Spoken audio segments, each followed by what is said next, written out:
Hallelujah, praise the lord. ప్రభువైన యేసుక్రీస్తు నామములో ప్రతి ఒక్కరికి ధన్యవాదాలండి. ఈరోజు దేవుడి వాక్యం మనం ధ్యానించుకుందాం. దేవుడిచ్చిన సమయమును బట్టి దేవుడికి మహిమ కలుగును గాక.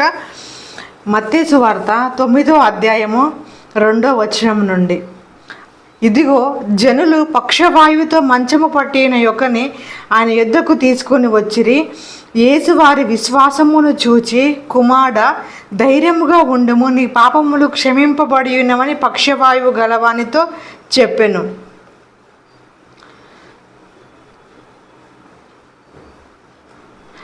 ఆరో వచనము, అయినను పాపములు క్షమించుటకు భూమి మీద మనుష్య కుమారునికి అధికారము కలదని మీరు తెలుసుకొనవలనని అని చెప్పి ఆయన పక్షవాయువు గలవాన్ని చూచి, నీవు లేచి నీ మంచం ఎత్తుకొని నీ ఇంటికి పొమ్మని చెప్పగా వాడు లేచి తన ఇంటికి వెళ్ళెను.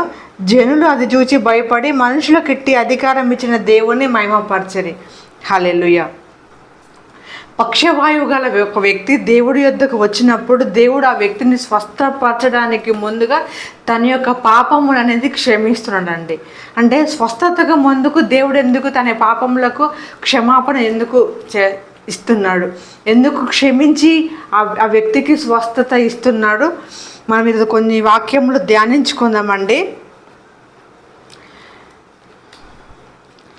ప్రోవర్బ్స్ 3వ అధ్యాయము 7వ వచనం నుండి, యెహోవా యందు భయభక్తులు కలిగి చెడుతనము విడిచిపెట్టుము, అప్పుడు నీ దేహమునకు ఆరోగ్యము, నీ ఎముకలకు సత్తువయు కలుగును. అంటే ఒక వ్యక్తికి ఒక వ్యాధి కానీ, ఒక బాధ కానీ, ఒక రోగము కానీ, ఒక పక్షవాయువు కానీ, ఒక భయంకరమైన సిక్నెస్ రావడానికి రూట్ ఏంటిదంటే వారి యొక్క తల్లిదండ్రుల యొక్క పాపములు కానీ, వాళ్ళు చేసుకున్న పాపములు కానీ, వాళ్ళు తరములో జనరేషనల్ కర్సెస్ అనేది ఒక రూట్ అనేది ఉంటుందండి. ఆ రూట్ యొక్క ఫలము ఒక సిక్నెస్గా, ఒక బాధ, ఒక నొప్పి మనకి ఇబ్బంది కలిగించి అది ఏదైనా అది ఉంటుంది. దాని ఖచ్చితంగా దాని వెనుక రూట్ అనేది ఖచ్చితంగా ఉంటుంది. అందుకే ఒక యేసుక్రీస్తు ప్రభు వెళ్తున్నప్పుడు ఒక వ్యక్తి ఒక గుడ్డి వ్యక్తి దావీదు కుమారుడు నన్ను కరుణించుమని కేకలు వేస్తూ ఉంటాడు. అప్పుడు వాళ్ళ శిష్యులు యేసుక్రీస్తు ప్రభుని అడుగుతారు, యేసయ్య, వీడు గుడ్డివాడుగా పుట్టడానికి వీరి కన్నవారు పాపము చేశారంటే వీడి కన్నవారు కానీ పాపము చేయలేదు, కానీ దేవుని యొక్క క్రియలు ఇతని ద్వారా కనపరచట కొరకే, దేవుడు నా మహిమపరచబడ్డ కొరకు ఇతను గుడ్డివాడిగా పుట్టాడని అక్కడ దేవుడు వాక్యం సెలవిస్తుందండి. అంటే ఇక్కడ ఒక వ్యక్తి అంటే దీన్ని బట్టి మనం అంటే వీడి గుడ్డివాడిగా పుట్టడానికి వీడి తల్లిదండ్రులు పాపం చేశారా, వీళ్ళు పాపము చేశారా అని అడుగుతా. అంటే ఒక సిక్నెస్ కానీ, ఒక వ్యాధి కానీ, ఒక రోగము కానీ ఒక వ్యక్తి కలగడానికి దాని వెనక ఖచ్చితంగా రూట్ అనేది ఖచ్చితంగా ఉంటుందండి. అందుకే దుష్టుని యొక్క ప్రావర్బ్స్లో ఉంటుందండి, దుష్టుని యొక్క దోషములు వాడిని చిక్కులు పెట్టిన వాడు తన పాప పాశముల వలన వాడు బంధించబడునని దేవుడు వాక్యం సెలవిస్తూ ఉందండి. అందుకే ఈ పక్షవాయువు గల వ్యక్తి స్వస్థత కొరకు వచ్చినప్పుడు యేసుక్రీస్తు ప్రభు ఏమంటుందంటే తన యొక్క పాపములు క్షమించి తనకు స్వస్థత అనేది కలుగచేశాడు. అందుకే ఈ పాపములు క్షమించడానికి ఇతనికి అధికారం ఎవరిచ్చారని అక్కడ శాస్త్రులు పరిశీలిస్తే మనుష్య కుమారుడికి భూమి మీద పాపమును క్షమించుటకు అధికారము కలదు, అందుకే నువ్వు మంచం ఎత్తుకొని అంటే నువ్వు నడుచుకుంటూ వెళ్ళిపోవని ఆ పక్షవాయువు గలవానితో దేవుడు సెలవిచ్చి అక్కడ ఒక అద్భుతాన్ని చేస్తాడు. అంటే పాపం యొక్క రిజల్ట్ మనం పాపము చేసినప్పుడు దాని యొక్క రిజల్ట్ అనేది ఇక్కడ ఆ వ్యక్తికి పక్షవాయువు అనేది వచ్చిందండి. దేవుడు ఆ పాపములు ఎప్పుడు క్షమించాడు, ఎప్పుడు ఆ పాపాన్ని తీసివేశాడో అప్పుడు ఆ వ్యక్తికి స్వస్థత కలుగుతుందండి.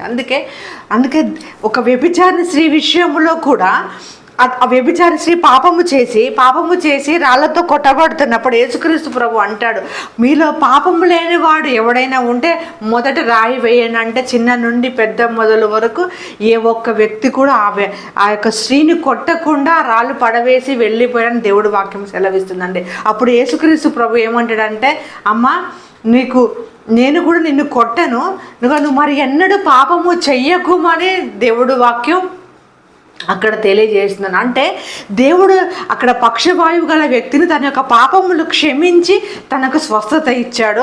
ఈ యొక్క వ్యభిచారిణి స్త్రీ కూడా పాపములు క్షమించి ఆ వ్యక్తికి స్వస్థత, అంటే అక్కడ ఆ యొక్క మనుషుల మధ్యన తను ప్రొటెక్ట్ చేస్తాడు. అలాగనే బెతస్దా కోనేరు యొద్ద కూడా ఒక వ్యక్తి 38 సంవత్సరముల అనారోగ్యముతో బాధపడుతున్న వ్యక్తిని స్వస్థపరిచి అక్కడ అద్భుతము చేసి, మరి ఇగో నీకు స్వస్థత కలిగింది కాబట్టి మరి ఎన్నడూ పాపము చెయ్యకము అంటాడు. అంటే నీకు అంటే దేవుడు అక్కడ ఎందుకు, ఈరోజు మనం ఫర్గివ్నెస్ కొంచెం ధ్యానించుకుందాం. అంటే దేవుడు ఎందుకు అక్కడ వారి యొక్క పాపములను క్షమించి దేవుడు వారికి ఎందుకు స్వస్థత ఇస్తున్నాడు, ఎందుకు వారిని క్షమిస్తున్నాడు, క్షమాపణ యొక్క ప్రాముఖ్యత, దాని యొక్క పవర్ ఏంటో మనం తెలుసుకుందామండి.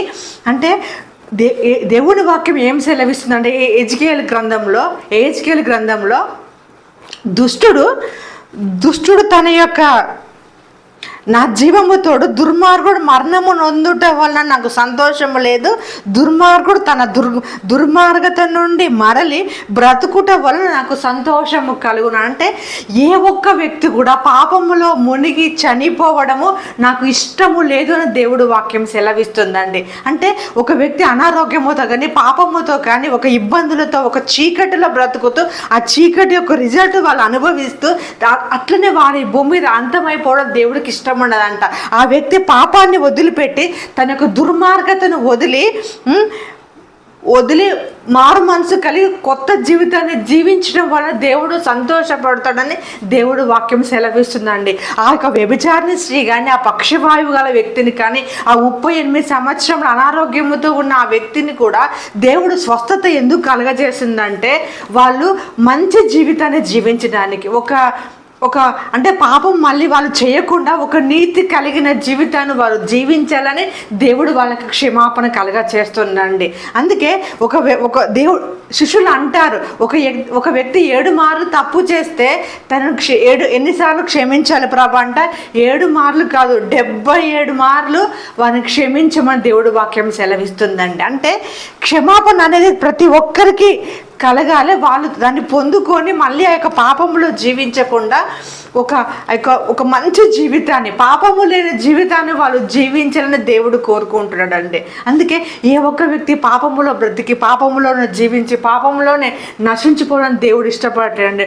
ప్రతి ఒక్క బిడ్డకి వాళ్ళకి ఒక అవకాశాన్ని ఇచ్చి వాళ్ళని క్షమించి మరి ఎన్నడూ కూడా వారిని పాపము చేయకూడదని దేవుడు వాక్యం సెలవిస్తున్నారు. అంటే ఒక పాపములో ఉన్న వ్యక్తిని క్షమించటం వలన వాళ్ళకి స్వస్థత ఇవ్వడం వల్ల దేవుడు పాపాన్ని ఎంకరేజ్ చేసినట్టు కాదండి, పాపాన్ని ఎంకరేజ్ చేసినట్టు కాదు. అక్కడ పాపము నుండి వారిని విడిపించి వారిని క్షమించి వాళ్ళు కొత్త జీవితాన్ని వాళ్ళు మొదలు పెట్టడానికి ఒక అవకాశాన్ని దేవుడు ఇస్తూ ఉన్నాడు. అక్కడ పాపము నుండి వారికి విడుదల కలగజేయడం వలన వాళ్ళ యొక్క పాపములు క్షమించి వారి జీవితంలో ఒక కొత్తగా నూతనంగా వాళ్ళ జీవితాన్ని మొదలు పెడతా ఉన్నాడు దేవుడు. అందుకే మనుషుల యొక్క నేను మనుషుల అపరాధములు క్షమించినట్టు మీరు కూడా మనుషుల అపరాధములు నేను మిమ్మల్ని క్షమించి ప్రేమించిన ప్రకారం మీరును కూడా క్షమించి ప్రేమించమని దేవుడు వాక్యం సెలవిస్తుందండి. దేవుడి యొక్క కృప ఎంత గొప్పగా ఉందంటే అందుకేనండి మనం బైబిల్ గ్రంథంలో చూసినప్పుడు ఈ లోకమంతా చీకటి పాపములో ఉన్నప్పుడు దేవుడికి దూరంగా మనం పాపులుగా ఉన్నప్పుడు దేవుని యొక్క ప్రేమ, దేవుని యొక్క క్షమాపణ, దేవుని యొక్క కనికరము, దేవుని యొక్క విడుదల మనకి కొత్త జీవితాన్ని, కొత్త మార్గాన్ని, రక్షణను, జీవాన్ని మనకు అనుగ్రహించిందండి. మనం కేవలం ఇజ్రాయేలు మాత్రమే ఆయన బిడ్డలుగా ఉన్న సమయంలో అన్యులు ఎవరు ఆయన బిడ్డలు కారండి. కానీ దేవుని యొక్క ప్రేమ లోకమంతా తన కుమారునితో సమాధాన పరచుకోవడం కొరకు యేసుక్రీస్తుని భూమి మీదకి పంపించి మన యొక్క పాపముల నిమిత్తం మనము పొందవలసిన శిక్షను ఆయన మీద మోపి ఆయన కలిగి ఉన్న నీతి పరిశుద్ధమైన జీవితాన్ని మనము కలిగి ఉండాలనే దేవుడి ప్రేమ మన పట్ల ఆశిస్తూ ఉందండి.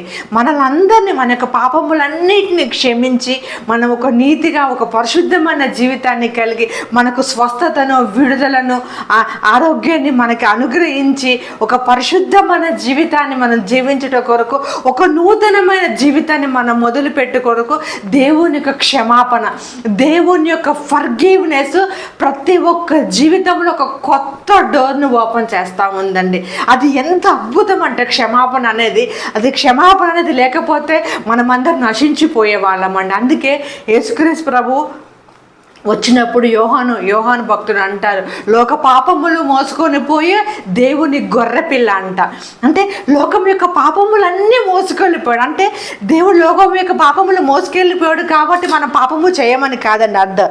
దేవుడు లోకం యొక్క పాపములు మోసుకెళ్ళిపోయాడు కాబట్టి మనం ఆ పాపములో బ్రతకకుండా ఆ క్షమించబడిన దినము నుండి ఒక కొత్త జీవితం, ఒక కొత్త నూతనమైన వ్యక్తిగా మనం బ్రతకడానికి దేవుడు ఒక గొప్ప కృప ద్వారా మనకు అవకాశాన్ని, డోర్స్ను ఓపెన్ చేస్తూ ఉండండి. అందుకే దేవుడి యొక్క క్షమాపణను, ఆయన ప్రేమను, ఆయన మంచితనాన్ని మనం ఎప్పుడు నిర్లక్ష్యం చేయకూడదండి.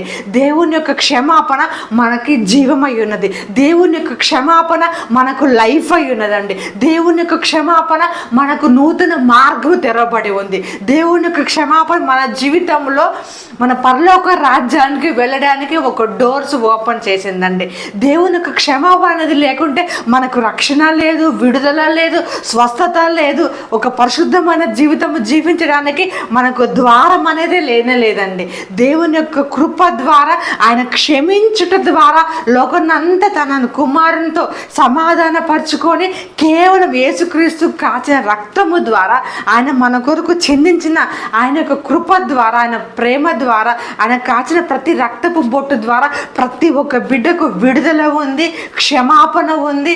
ఈ భూమి మీద వారు ఎలాంటి భయంకరమైన స్థితిలో ఉన్నా, ఎలాంటి పాపములు చేసినా, ఎలాంటి జీవితాన్ని కలిగి ఉన్నా వాళ్ళు క్షమించబడి మరి అదే పాపములో వారు బ్రతకకుండా, అదే పాపపు జీవితాన్ని వారు జీవించకుండా ఒక కొత్త నూతనమైన జీవితము జీవించడానికి దేవుని యొక్క క్షమాపణ ప్రతి ఒక్క బిడ్డ జీవితంలో న్యూ డోర్స్, కొత్త ద్వారములు తెరుస్తూ ఉందండి.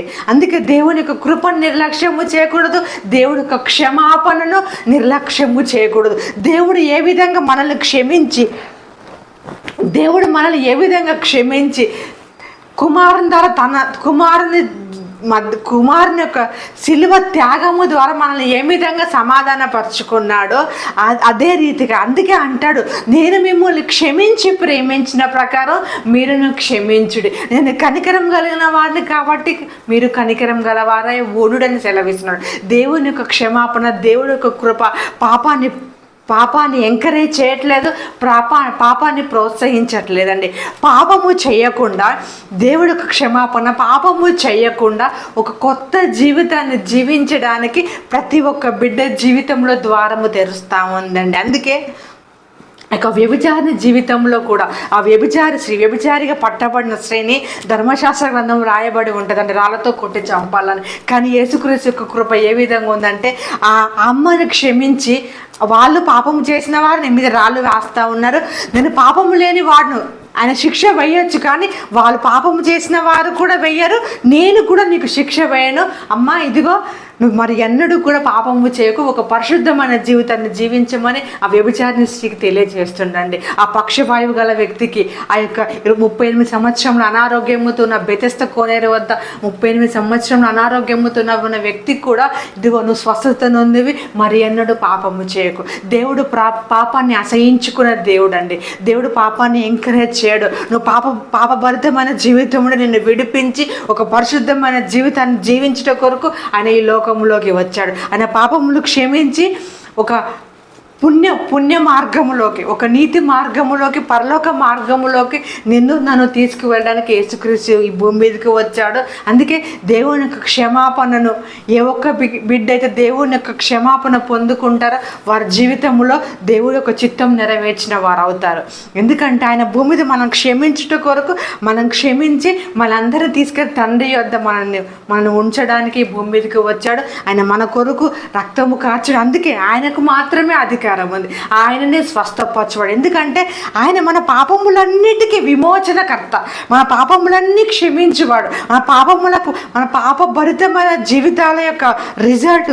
ఏ ఒక్క వ్యక్తి అయితే పాపము చేస్తే పాపం యొక్క వ్యక్తికి శిక్ష పడాలి, కానీ ఆ శిక్ష మన పైన మాపకుండా తను మోసుకొని తను కలిగిన నీతి కలిగిన జీవితాన్ని, ఉన్నతమైన జీవితాన్ని మనకి ఇవ్వడం కొరకు యేసుక్రీస్తు ప్రభు ఈ భూలోకంలోకి వచ్చాడు. దేవుడి సమయమును బట్టి దేవుడికి మహిమ కలుగును గాక. Thank you Jesus. హల్లెలూయా.